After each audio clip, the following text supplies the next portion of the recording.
নরম তুলতুলে তুলোর মতো পরোটা যদি খেতে চাও তাহলে ময়দা দিয়ে নয়, এক বাটি সুজি দিয়ে দারুণ স্বাদের একদম নরম তুলতুলে পরোটা বানানো। দেখে নাও আজকের রেসিপি আমার সুজির পরোটা। তো আমি একটি কড়াই বসিয়ে দিলাম আর 1 চামচ ঘি দিয়ে দিলাম। ঘিটা একটু গলে যাবে, তারপর দিয়ে দেব 1 বাটি সুজি। সুজির পরিমাণটা যে বাটি দিয়ে দেবে সেটা খেয়াল রাখতে হবে। তো খুব বেশি সময় ভাজবো না, 1-1.5 মিনিট একটু ঘির সাথে ভাজা করে নেব। ভাজা নয়, জাস্ট একটু মিশিয়ে নেব ঘির সাথে, সুজিটাকে একটু গরম করে নেব। তো হয়ে গেল। এবার ওই বাটিটা দিয়েই আমি 1 বাটি দুধ দিয়ে দিলাম আর দিয়ে দিলাম 1 বাটি জল। এবার আমি সুজিকে খুব ভালো করে সেদ্ধ করে নিচ্ছি। গ্যাসের ফ্লেমটা অবশ্যই কমিয়ে রেখেছি। আর একটু নুন দিয়েছি, সেটা বলা হয়নি তোমাদেরকে, একদমই সামান্য একটু নুন দিয়েছি। আমরা যখন আটা ময়দা মাখি তখনও একটু নুন দিই, তো আমি এখানে একটু নুন দিয়েছি। আর আরেকটা কথা হলো, সুজির মাপটা যেই বাটি দিয়ে নেওয়া হবে, জল বা দুধ যেটা দিয়ে সেদ্ধ করি না কেন, শুধু জল দিয়েও করা যাবে, তবে দুধ দিয়ে করলে টেস্টও বাড়বে আর খাদ্যগুণটাও একটু বেড়ে যাবে। তো সেই জন্য তো এখন হয়ে গেল, কড়া থেকে যখন ছেড়ে আসবে বোঝা গেল যে এটা হয়ে গেছে সেদ্ধ। এবার আমি নামিয়ে একটু ঠান্ডা করে নেব, একটা থালার মধ্যে নিয়ে নিয়েছি।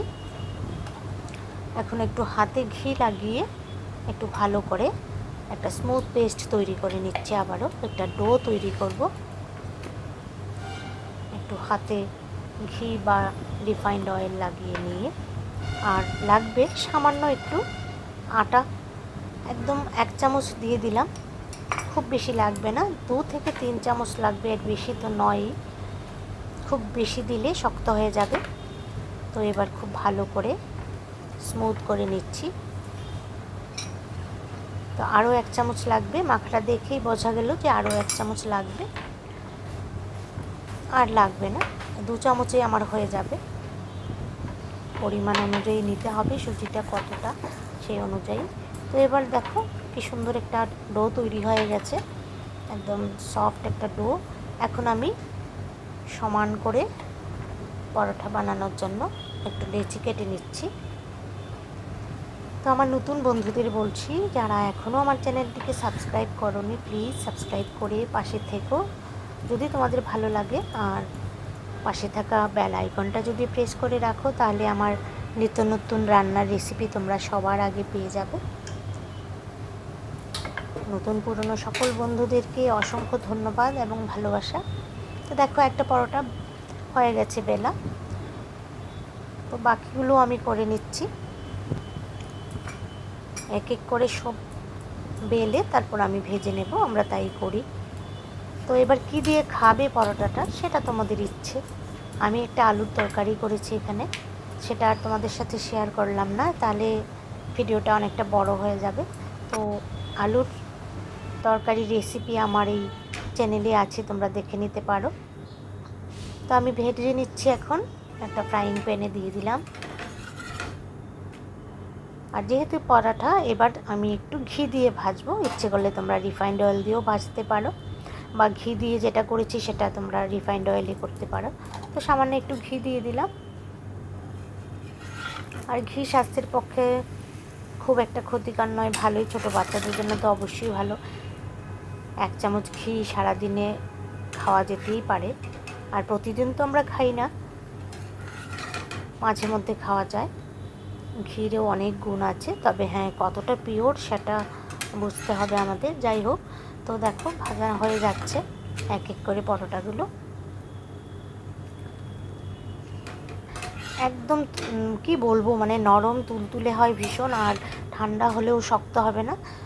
বাড়ির বয়স্কদের জন্য ভীষণ ভালো, যাদের দাঁত নেই, মনে করো রুটি চিবোতে পারে না, ওনাদের জন্য খুব ভালো, দিতে পারো।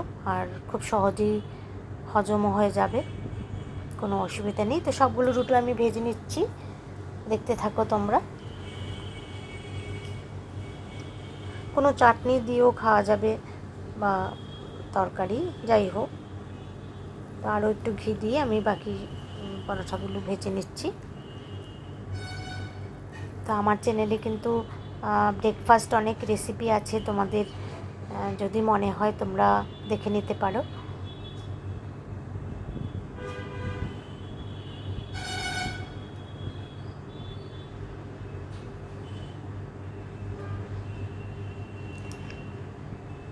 দেখো কি সুন্দর ভাজা হয়ে গেল, আর খুব বেশি সময় লাগে না, একদম কম সময়ে, মানে সুজি তো খুব নরম, খুব তাড়াতাড়ি হয়ে যায়।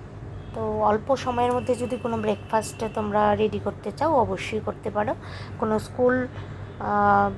স্কুলে যায় বাচ্চাদেরকেও দিতে পারো, বা অফিস টিফিনেও দিতে পারো। তো দেখো সবগুলো পরোটা আমি একসাথে ভেজে নিয়েছি, আর খুব সুন্দর হয়েছে দেখতে, খেতেও অবশ্যই সুস্বাদু হয়েছিল। তোমরা অবশ্যই ট্রাই করে দেখতে পারো এই সুজির পরোটাটা। আর দেখো কতটা নরম হয়েছে সেটা তোমরা বুঝতে পারবে। আমি একটা পরোটা তোমাদেরকে তুলে দেখাচ্ছি, দেখো কতটা সফট, একদম হাতের মুঠোয় চলে আসছে।